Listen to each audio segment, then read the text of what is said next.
In today's Community Focus, is the president's big, beautiful bill going to be as damaging to Rhode Islanders as some local Democrats say?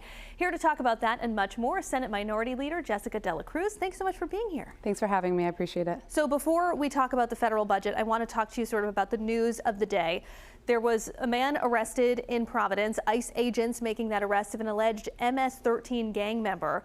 Video of the arrest sort of went viral over the weekend, and we've heard from some local politicians who are decrying the arrest.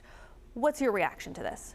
I think it's ridiculous that they would, and I think that this is really because of the Biden policy of open borders, catch and release, that have made our communities unsafe.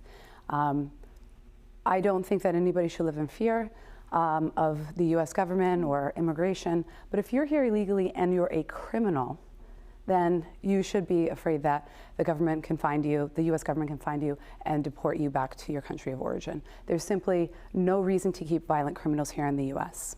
I want to talk to you about the president's tax and spending plans, so the so-called One Big Beautiful Bill Act. Our local congressional delegation and some other local Democrats have really highly criticized this bill and said it's going to be, frankly, dangerous to some Rhode Islanders. Do you agree with that assessment? Well, I guess, it depends on who you're talking to about the bill, because if you are talking to our congressional delegation, the sky is falling and it's the end of the world as we know it. But that's not actually the case. I think that there's a lot of great initiatives, tax cuts in the big beautiful bill, starting with the 2017 tax credits that have now become permanent. So that's going to be a relief to a lot of families. The child income tax credit, that is going to become permanent and tied to inflation. So if inflation rises, so does the amount that families will receive.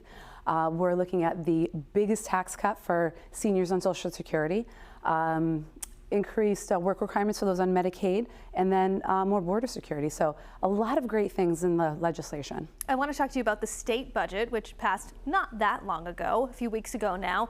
Are you satisfied with the version of the bill that ultimately made its way through the General Assembly? Well, I voted no, and so did our entire caucus, and we had some concerns. I was actually reading this morning RIPEC's synopsis of the legislation that passed for the budget. And they said there were very few austerity measures. It was a lot of bloat, and we really need to take a look at the budget and where we need to start making cuts. I know that's going to be tough, and no politician wants to say that there's going to be less funding for certain programs, but I think it starts with just like a family budget. What are our needs versus our wants? Let's prioritize our needs, take care of those, and if we have excess and leftover for those wants, great. But if not, then we need to be responsible.